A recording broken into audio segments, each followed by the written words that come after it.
Imagine a quiet stream flowing through dense forests in the southeastern United States. Just about 15 miles south of Chattanooga, hidden among the wooded hills near the border of Georgia, runs a narrow and winding creek known as Chickamauga Creek. For centuries, this peaceful stream carried a name with a dark and haunting meaning. In the language of the Cherokee people, the word Chickamauga is often interpreted as the River of Death. For many years, the name seemed almost symbolic, just another place on a map. But in September of 1863, that name would become tragically real. Because here, along the banks of this quiet creek, one of the most brutal battles in American history would unfold. This was the Battle of Chickamauga. For 2 violent days, thousands of soldiers from the north and the south clashed in the forests and fields surrounding this small stream. Gunfire echoed through the woods, cannons roared across the hills, and the ground became a battlefield soaked with sacrifice. By the time the fighting ended, more than 34,000 soldiers had been killed, wounded, or captured. It would become the second bloodiest battle of the entire American Civil War. But Chickamauga was more than just a battle. It was a story of courage and confusion, of leadership and costly mistakes, and of soldiers who stood and fought in one of the fiercest struggles of the Civil War. This is the story of Chickamauga. By the year 1863, the war in America had reached a critical turning point. For more than 2 years, the United States had been torn apart by the brutal conflict known as the American Civil War. The Union, representing the northern states, fought to preserve the nation. The Confederacy, formed by southern states, fought to maintain their independence. Across vast battlefields, rivers, and cities, the two sides clashed again and again. By the summer of 1863, the balance of the war was beginning to shift. The Union armies had started gaining important victories. These successes gave new confidence to the North, but they also placed enormous pressure on the Confederate forces. Southern leaders knew that if they could not turn the tide soon, the future of the Confederacy would be in serious danger. And so, both sides prepared for the next great struggle that would unfold in the western theater of the war. That struggle would soon lead them toward the forests and fields surrounding Chickamauga Creek. In the summer of 1863, the war began to change. Union forces achieved 2 major victories that shook the Confederacy. The first came in July at the Battle of Gettysburg.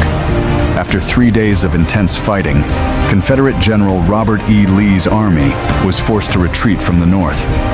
At nearly the same time, another decisive victory was unfolding along the Mississippi River.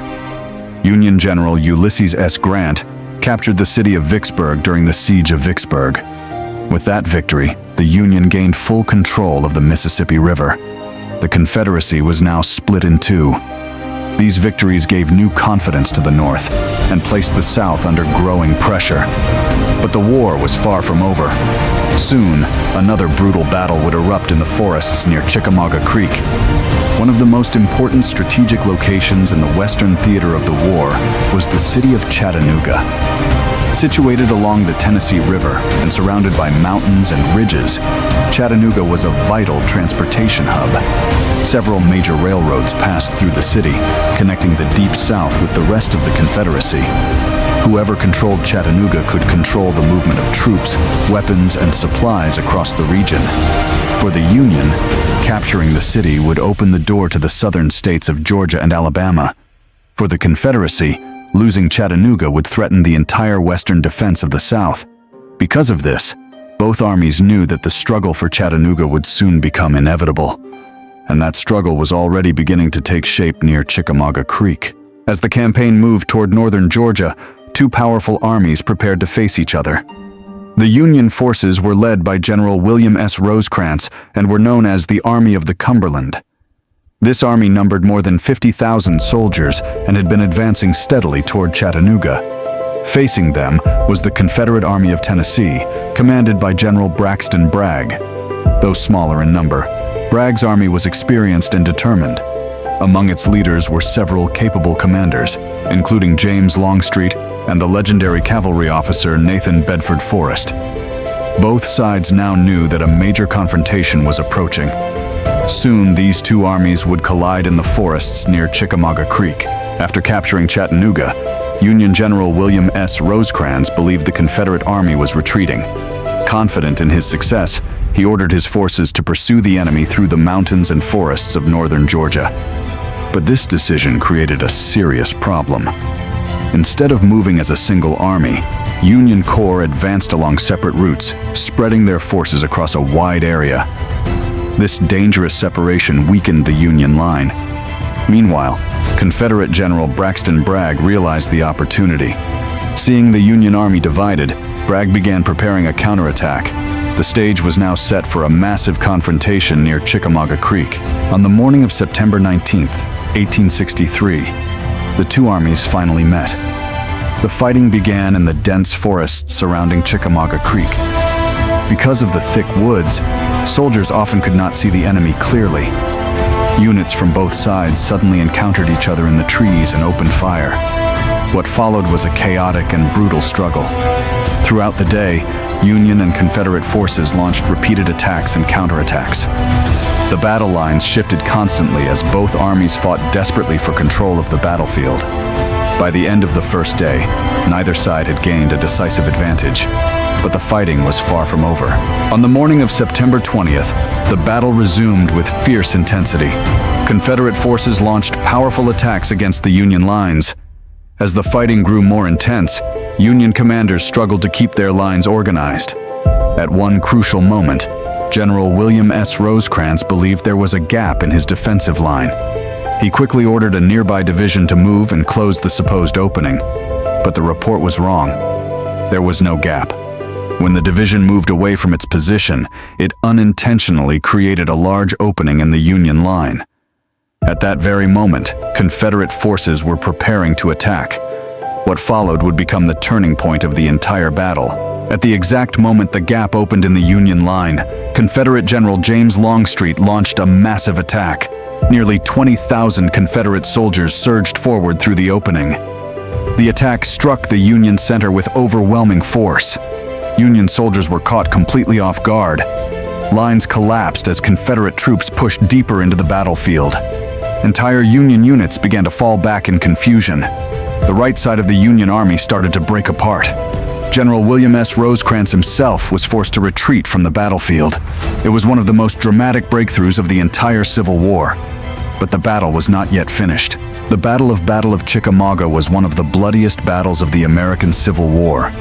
In just 2 days of fighting, more than 34,000 soldiers were killed, wounded, or missing.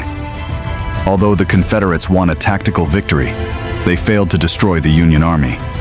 Union forces retreated to the city of Chattanooga and prepared strong defenses. Soon after, Union reinforcements arrived under General Ulysses S. Grant. In November 1863, Union forces broke the Confederate siege and won a decisive victory at Chattanooga. That victory opened the road into the Deep South. From there, Union armies would push deeper into Georgia and continue their campaign toward final victory. The battle fought along the banks of Chickamauga Creek would forever remain one of the most dramatic chapters of the Civil War. As the Union right collapsed, the Army faced complete disaster. But one man stood firm. Union General George H. Thomas gathered his remaining forces on a ridge overlooking to there. His soldiers formed a strong defensive line. Again and again, Confederate forces attacked. Wave after wave of soldiers charged up the hill. But Thomas and his men held their ground. For hours, they fought with determined their stand. From that day forward, George H. Thomas became known as the Rock of Chickamauga. As night began to fall on September 20th, the fighting slowly came to an end. Union forces continued their retreat toward the city of Chattanooga. Thanks to the defense organized by George H. Thomas, the Union Army avoided complete destruction. Exhausted Confederate soldiers held the battlefield, but the cost of victory had been enormous. Thousands of soldiers from both sides had been killed or wounded. The forests around Chickamauga Creek had become one of the deadliest battlefields of the entire war. The battle was over, but the war itself was far from finished.